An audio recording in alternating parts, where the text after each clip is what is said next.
আপনারা দেখছেন এটা ফতুল্লা আউটার স্টেডিয়ামের বর্তমান চিত্র। আপনারা জানেন যে নারায়ণগঞ্জ জেলায় ফতুল্লাতে দুটো মাঠ আছে বাংলাদেশ ক্রিকেট বোর্ডের নিয়মিত খেলা অনুষ্ঠানের জন্য। এই দুটো মাঠের বাংলাদেশ ক্রিকেট বোর্ডের প্রিমিয়ার লিগ, ফার্স্ট ডিভিশন থেকে শুরু করে সকল খেলাই এখানে অনুষ্ঠিত হয়ে আসছে ছিল দীর্ঘদিন ধরেই। কিন্তু বিগত কয়েক বছর ধরেই আশেপাশে সুয়েরেজের পানি এবং বৃষ্টির পানির কারণে এই মাঠটি সবসময় পানিতে নিমজ্জিত থাকে, যার ফলে খেলা অনুষ্ঠান করা প্রায় দুঃসাধ্য হয়ে পড়েছে বা খেলা অনুষ্ঠিত হচ্ছে না বেশ কয়েক বছর ধরেই।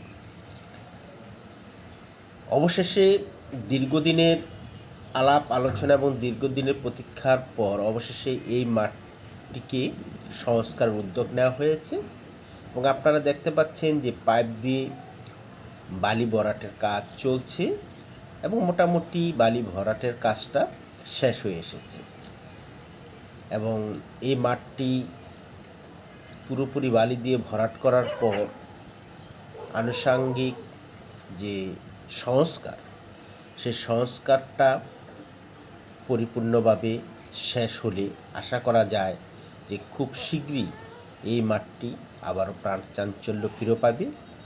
আবারও এই মাঠে প্রিমিয়ার লিগ, ফার্স্ট ডিভিশন এবং বাংলাদেশ ক্রিকেট বোর্ডের অধীনে খেলাগুলো অনুষ্ঠানের সুযোগ সৃষ্টি হবে। আপনারা জানেন যে এই মাঠে জাতীয় লিগ থেকে শুরু করে অনেক খেলাই অনুষ্ঠিত হয়েছে বিগত দিনগুলোতে, কিন্তু আশেপাশে সুয়েরেজের পানি, বৃষ্টির পানি কারণে এই মাঠ এবং ভিতরের যে ফতুল্লা খান সাহেব ওসমান আলী স্টেডিয়াম সেটাও দীর্ঘদিন ধরে পানিতে নিমজ্জিত হয়ে থাকে। এর ফলে এখানে নিয়মিত খেলা অনুষ্ঠানের ব্যবস্থা করাটা ক্রিকেট বোর্ডের জন্য খুব কঠিন হয়ে দাঁড়িয়েছে এবং মাঠের অভাবে ক্রিকেট বোর্ডকে বিভিন্ন জায়গায় বিভিন্ন দিকে ছুটোছুটি করতে হয়। এই দুটো মাঠ ক্রিকেট বোর্ডকে যথেষ্ট সহযোগিতা করেছে তাদের সূচি মতো খেলাগুলো অনুষ্ঠানের জন্য, কিন্তু দীর্ঘদিন ধরেই পানিতে নিমজ্জিত থাকার কারণে এখানে নিয়মিত খেলা অনুষ্ঠিত হতে পারছে না বলে একদিকে ক্লাবগুলো, খেলোয়াড় থেকে শুরু করে ক্রিকেট বোর্ড সকলের কাছে একটা মাথা ব্যথার কারণ হয়ে দাঁড়িয়েছে। আপনারা দেখছেন যে এই যে মাঠ, এই মাঠটি এখন বালি দিয়ে ভরাটের কাজ প্রায় শেষের দিকে। তারপর একটা মাটিকে সমান করা হবে, রোলার দিয়ে মাটি সমান করা হবে, মাটিটাকে বসানো হবে। বসানোর পর এই যে ভিতরের মাঠটি দেখছেন, এই মাঠেও বালি দিয়ে ভরাটের কাজ শুরু হবে। আমরা যতটুকু জানতে পেরেছি ইতিমধ্যে বালি দিয়ে ভরাটের কাজ এই মাঠেও শুরু হয়েছে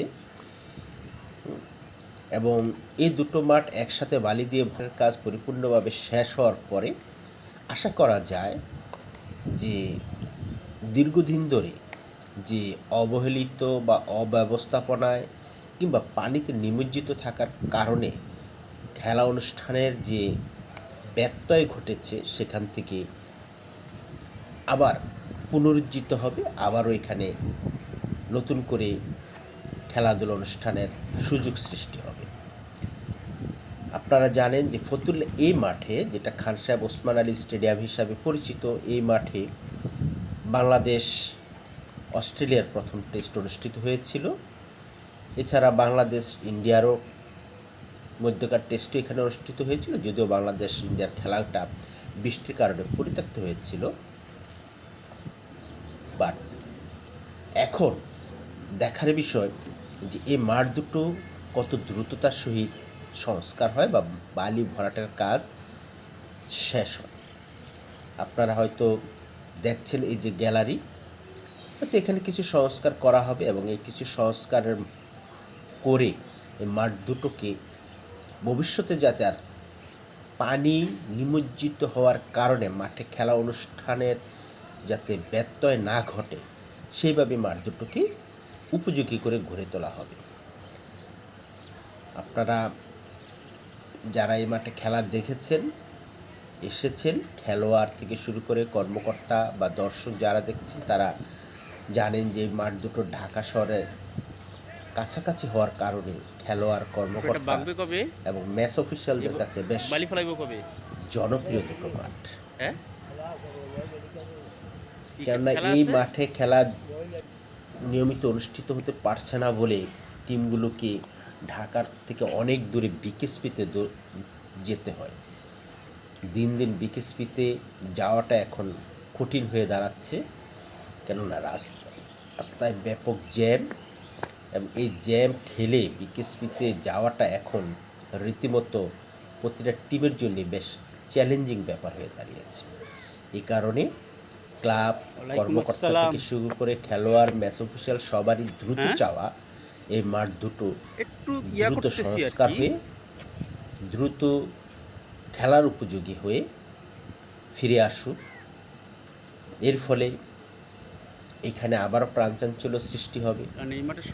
আবার এই দুই মাঠ ঘিরে ক্লাবগুলোর প্রাণচাঞ্চল্য, খেলোয়াড়দের প্রাণচাঞ্চল্য ফিরে আসবে। প্রাণের শহর, খেলার শহর নারায়ণগঞ্জে আবারও Dhaka premier league, first division সহ ক্রিকেট বোর্ডের অধীনে আওতাধীন খেলাগুলো নিয়মিত এই মাঠে অনুষ্ঠিত হবে।